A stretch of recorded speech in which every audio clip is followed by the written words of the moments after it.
Don't live luxuriously on your husband's money.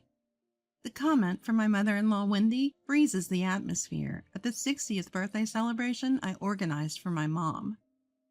In the midst of this, all right, let's split the bill then, my usually calm mom says. Wendy looks stunned and lets out a confused, huh? My name is Layla, and I'm 37 years old. I quit my full-time job when I got married 2 years ago, and now work part-time while supporting my husband, Walker. Life was great until last month when we started living with Wendy. The reason? My father-in-law passed away. He died of cancer 3 months ago, leaving Wendy to live alone. Wendy felt scared and lonely living by herself, so we moved into Walker's family home. Before we got married, Walker had told me, I'm an only child, so I'll have to take care of my parents. I want to be there for them, especially if they need caregiving. Wendy is a kind person, so I agreed to live with her in the future, even offering to help with caregiving. She never interfered in our marriage, and she was a great homemaker when my father-in-law was alive. I respected her and thought I was lucky to have such a good mother-in-law. So we started living together earlier than planned, and I was looking forward to a happy life as a family of 3. But I never expected Wendy to turn out the way she did. A month into living together, we started to feel more comfortable around each other. Hey, Layla, I want to eat hamburgers for dinner tonight. Can you make some? I often get dinner requests like this. Sure, let's have hamburgers for dinner tonight. Some mothers-in-law apparently won't eat anything their daughters-in-law cook, but Wendy enjoys my cooking. She never complains about my cleaning or laundry either, making it easy for me to manage the household. I'm really glad we're living together, Layla. She even says, making me feel fulfilled. It makes me happy to be praised by someone I respect. However, I sometimes wonder why Wendy doesn't do any housework. She praises me, but never lifts a finger herself. She leaves her dishes in the sink and doesn't even take her trash out. It's like living with a traditional dad. On top of that, if you eat sweets, leave the garbage on the spot. When I clean, I find crumbs everywhere, presumably from snacks Wendy has eaten. Wendy lives on the inheritance and survivor benefits from my late father-in-law. Walker gave all the inheritance to Wendy, saying, My mom put up with my dad's whims all her life. I didn't quite understand, but it's not my place to get involved in their financial matters. As long as they're both okay with it, I thought it was fine. But when Wendy spends her days doing nothing, living off my late father-in-law's inheritance and survivor benefits, it starts to bother me. I wish she'd at least clean up after herself. She used to be so good at housework when my father-in-law was alive. Why has she become so careless now? Curious, I gently asked Wendy about it. My husband was a very strict man, and I couldn't defy him. Now that he's gone, I'm finally free. It turns out my father-in-law was a hen-picked husband, and Wendy felt she couldn't go against him. I remember how he used to sit during meals, ordering Wendy around. Was that what it was? Now I understand what Wendy meant, and I can't help but feel sorry for Wendy. I'll take care of the housework from now on, I decide, considering Wendy's feelings. But then, Wendy starts making more and more demands. Can you take a day off from your part-time job today? I want you to drive me to my friend's place. I can't take a day off. I firmly decline, and she says, Is your pocket money that important to you? Excuse me? I can't believe what I'm hearing. Spending money? I work part-time for the family, not for pocket money. Considering we've just started living together and will continue to do so, I don't voice my complaints. Hey, we're out of milk. Can you go buy some now? I can't start my day without milk. Can't you see I'm about to leave for work? If you hurry, you won't be late. Hey, Layla, my trash can is full. Take it out. And while you're at it, vacuum and mop my room. It's getting dirty. Wendy starts taking advantage of my willingness to do housework without complaining. This is too much. I gently tell Wendy what I can't do. I'm telling you to do it, so do it. Why can't you? She gets furious. I'm at my wit's end and decide to consult Walker. Seriously? I'm sorry. Walker apologizes and immediately scolds Wendy. Mom, you should take care of yourself. Unlike Layla, who works part-time, you're home all day. But Wendy just brushes it off. Yeah, I get it. She clearly doesn't. I start to feel uneasy about this living arrangement. Walker seems to sense my feelings. I'll take care of Mom as much as I can. If there's anything I can do, just let me know. I feel relieved by Walker's words. And true to his word, Walker starts dealing with Wendy's whims. But Wendy isn't happy about it. Why is Walker doing this? Layla, as his wife, you should be the one doing these things. Walker is the breadwinner, and you're just a part-timer. You think it's okay to make a tired Walker do this? Come on, Layla, wash my dishes right now. At this, Walker is furious. Hey, Mom, stop making Layla do everything. If you're going to talk like that, shouldn't you, who does nothing all day, be the one doing the housework? He has a point, but Wendy is angered by Walker's words. What are you talking about? Your father always told me a wife must take care of the family. A wife must obey her husband. Now that he's gone, I'm not anyone's wife, and I'm the head of this household. That means Layla, as your wife, should be taking care of me. Is Wendy still bound by my father-in-law's words? I can't hold back and argue with her. Wendy, times have changed. These days, no one thinks that way about wives and husbands. You need to change your mindset. Walker nods in agreement, but Wendy's face turns red with anger. What are you saying? Are you calling me outdated? How dare you, as a wife, say such terrible things to me? I'm shocked. Then Wendy continues to vent her anger at me. The only reason I taught you how to do housework was so you could do it all when we lived together.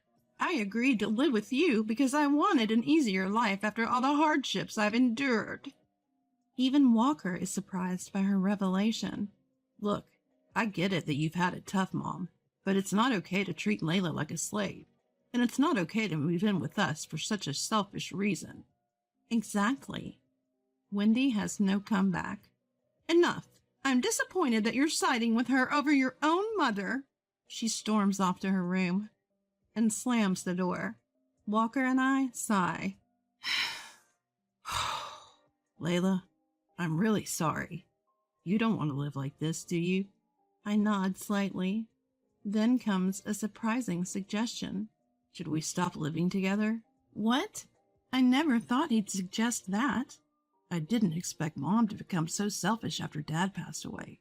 But we can't keep living like this. Let's move. I'm happy to hear this, but moving now is a concern. In fact, my mom's 60th birthday celebration is just around the corner, and I'm the one organizing it. I've just bought an expensive gift for her, wanting to give something special back to the woman who raised me. Moving would be another big expense. When I mention this, Walker also looks troubled. Plus, we've just moved here, and Walker's savings have taken a hit. Moving now would be difficult, but we can't put up with Wendy anymore. We ponder what to do, but can't find an answer. In the end, we put the moving idea on hold. And so we continue to endure Wendy's whims and clashes. The stress is piling up, and we're both exhausted. In the midst of this, my mom's 60th birthday celebration is approaching. It's next month, huh? As Walker and I discuss the celebration, Wendy joins the conversation. What's happening next month? We proceed to explain. So please, have dinner alone that day. I'll prepare the meal for you. When I said that, Wendy, as usual, made a selfish demand. I'm coming too. You're coming too? I couldn't understand why Wendy, who had only met my mom a few times, would say that. Walker seemed to feel the same way and asked her, a bit annoyed. Hey, why would you come, Mom? It's for Layla's mom's 60th birthday celebration. Then came an incomprehensible reply. Well, I never got a 60th birthday celebration from Layla, so you should celebrate me too. What? Neither of us could make sense of it. Wendy is 63, and when we first met, she was already past 60. Yet she's demanding a celebration? Walker couldn't understand her logic either and kept arguing. This is ridiculous. But Wendy wouldn't budge, insisting, I'm going! Celebrate me too! So they kept arguing. This was getting nowhere. Fine. If my mom agrees, then Wendy can come too. I called my mom. Would it be okay if Walker's mom also joins the 60th birthday celebration? My mom graciously said, Sure. Yay! Then I'm coming to the 60th birthday celebration. Ugh. This is turning into a hassle. Walker and I exchanged glances, both probably thinking the same thing, but we had no idea what was coming. Little did we know that Wendy's selfishness would escalate even more on this particular day. On the day of the 60th birthday celebration, we headed to my parents' house by train. Why are we taking the train, Layla? What happened to the car? I hate trains. My mom loves her alcohol, and the plan was for everyone to drink. That's why we couldn't drive. When I explained, Wendy looked displeased. Well, you could just abstain from drinking, Layla. I'll drink your share too. So get off the train now and go rent a car. I can't do that. My mom is looking forward to drinking with me, I said, refusing her demand. She kept grumbling. It's not like the train ride was that long. It's only about 20 minutes from our house to my parents. Despite feeling embarrassed by her loud complaints on the train, Walker and I finally arrived at my parents' home. We were greeted by my mom, who then said hello to Wendy. Layla is always in your care.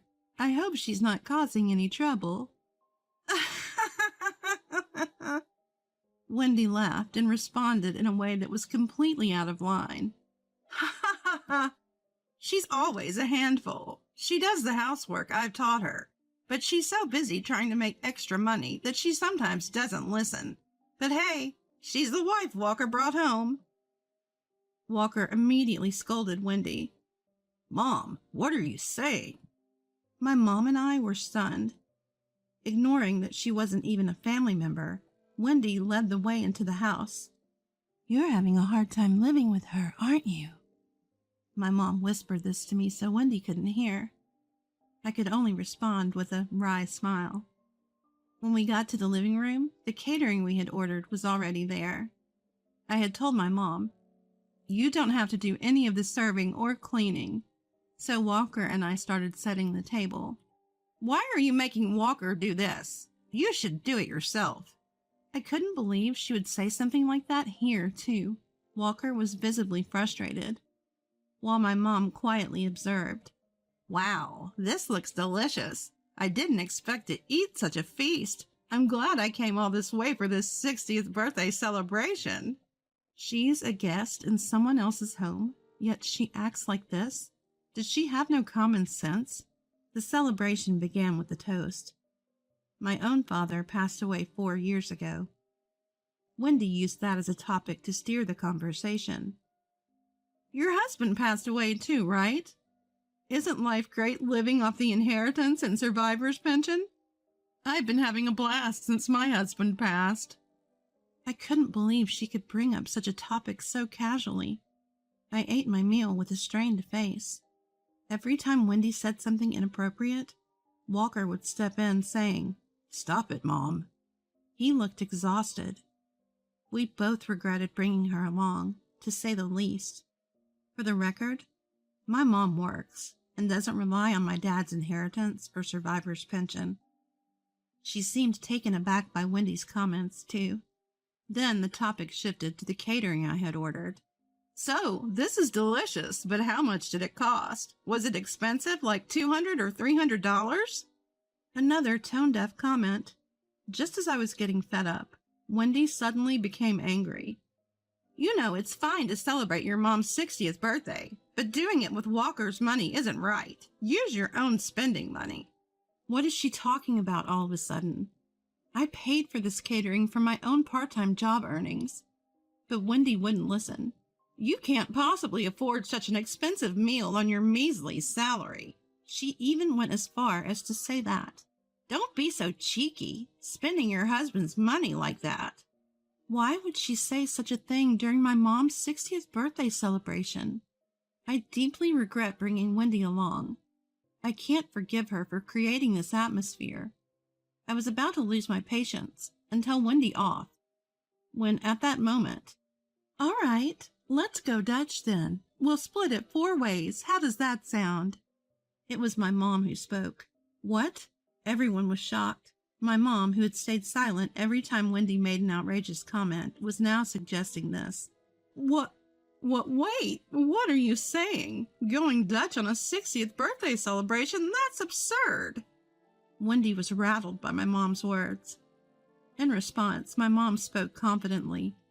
Layla has explained multiple times that she paid for this with her own money, right?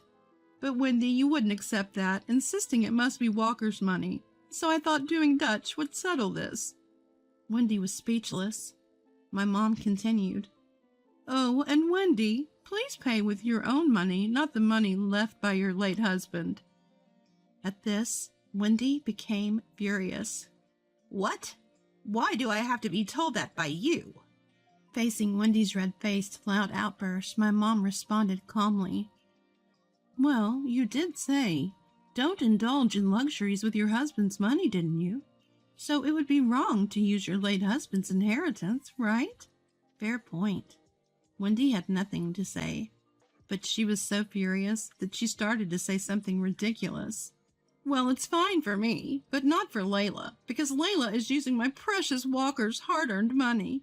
If a wife spends it carelessly, of course a parent would get angry. She's talking nonsense. Walker and I exchanged incredulous glances. I get it. I really do. I'm angry, too. I'm frustrated that my dear daughter is being unfairly scolded by Wendy. At this point, Wendy seemed at a loss for words, struggling to come up with a retort. Well, you see. Shuddering and flustered, Wendy was silenced by my mom's next words. Initially, I was going to let it slide, watching you berate Layla. I didn't want to cause any issues in your future living arrangements, but enough is enough. You're the one living lavishly on your husband's money, and you dare tell my daughter not to do the same. Are you kidding me? How can you demean and belittle my daughter in front of me? What would you think if I did the same to Walker right now? Wendy was completely silenced. I never knew my mom could get this angry. Neither Walker nor I could hide our surprise. Wendy, now quiet, seemed regretful and teary-eyed. She grabbed Walker's hand and stood up. Walker, let's go. I can't stay here any longer. For some reason, she tried to leave with Walker. Walker, of course, didn't go with her. He shook off her hand and snapped. How selfish can you be, Mom? Enough is enough. Wendy started to cry. What now? Even you, Walker? Everyone's treating me like the villain. I was thinking of you when... Before she could finish, Walker shouted. Cut the crap. What's for my sake? Apologize to Layla right now for ruining the 60th birthday celebration. Wendy was visibly shaken by Walker's fury. He seemed so forceful that it looked like he might hit her. Perhaps because of that, Wendy complied meekly. I'm really sorry. I truly apologize. Wendy offered a heartfelt apology to me and my mom. After all the time she had bossed me around, she was finally apologizing sincerely. So I thought about forgiving her. Yeah, right. I'm sorry, but I can't put up with Wendy's selfishness anymore. Ruining my mom's 60th birthday celebration made me realize that I can't live with this person any longer. Please, let's end this living arrangement. With the atmosphere already tense from my mom and Walker confronting Wendy, I unleashed my pent-up anger. That said, I never thought I'd be able to say all this to Wendy. Wendy was shocked when I suggested we should stop living together. She clung to me with a loud voice. Please don't say we should part ways. I'm truly sorry. I messed up today, but from now on I'll take care of myself. It's too late for that now. So as you've said, take care of yourself in your own home. Also, remember you mentioned not living large on my husband's money? Starting today, you'll need to find a part-time job and earn your own keep. My point was, own up to what you say. Wendy was taken aback. No, that was a mistake. I take it back. I didn't mean that part about not using my husband's money. Walker chimed in, a touch of irony in his voice. So, moving forward, Layla can do whatever she wants with my money, right? Exactly. Well, Wendy was at a loss for words. I was on the verge of bursting into laughter. Everyone blamed her, and she was clearly out of options. Walker didn't hesitate to lay it out straight. Stop depending on my dad's inheritance. Layla and me, we'll separate our living arrangements. And Mom, you need to work. Wendy kept repeating, Impossible! Look, Dad's inheritance isn't endless. One day it'll run out. Can you live on just survivor benefits and your own pension? You're not actually planning on depending on my salary, are you? Wendy looked utterly confused. How about working part-time at a subsidiary of my company? Walker made a helpful suggestion, but Wendy kept hesitating, saying, But no!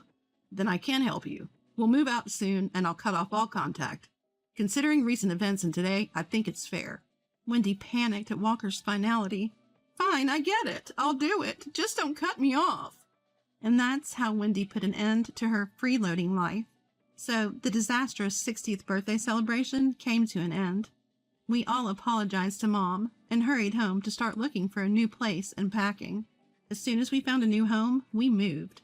During this time, Wendy was noticeably more considerate, just like when we started living together. She even started helping with the chores, but that didn't mean we could continue living together. Wendy, please reconsider. I had been saying no every time she asked, trying to make her reflect on her actions. It seemed Wendy was having regrets about her own behavior. Walker, my husband, had a proposal for her to work at his subsidiary company. If you slack off or are late, I'll hear about it. Plus, it's a subsidiary of the company where your son works. If you screw up, it'll reflect badly on me. He figured a reasonable mom would consider. Basically, Walker was taking control until Wendy couldn't mess her life up anymore. He's a tough cookie, I thought. Days later, Walker told Wendy, I spoke to the factory manager at the subsidiary. You have a job interview. With no escape, Wendy reluctantly went to the interview. She got the job and started working 5 days a week. Since she had been so lazy before, work seemed pretty hard and she spent her days off sleeping. As Walker had suspected, her work ethic was quite diligent, lest she ruin her reputation and, by extension, his. Working 5 days a week made her too tired to make a mess at home, which helped keep the household in order. In the midst of all this, she confided, How long will I be stuck like this at my age? Living alone is lonely. If she hadn't been treating me like a slave, everyone could have been happily living by now. By the way, we had to redo the celebration for my mom's 60th birthday, because Wendy had ruined it the first time around. It took some time to save up the money. Of course, Wendy wasn't there. When I proposed to my mom that we redo the 60th birthday celebration, she declined, saying, I appreciate the thought, but it's too expensive. Your feelings are enough. In that case, I said, and decided to prepare a nice meal at home. We had a delightful 60th birthday celebration redo. My mom was overjoyed, and Walker also celebrated with us. Hey, Layla, you're not drinking.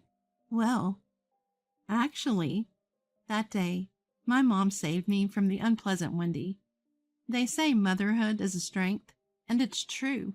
I've been frustrated and stressed by Wendy, so this event reminded me of how great a mom can be. I want to be a mom who, no matter my age, cherishes her children just like mine does.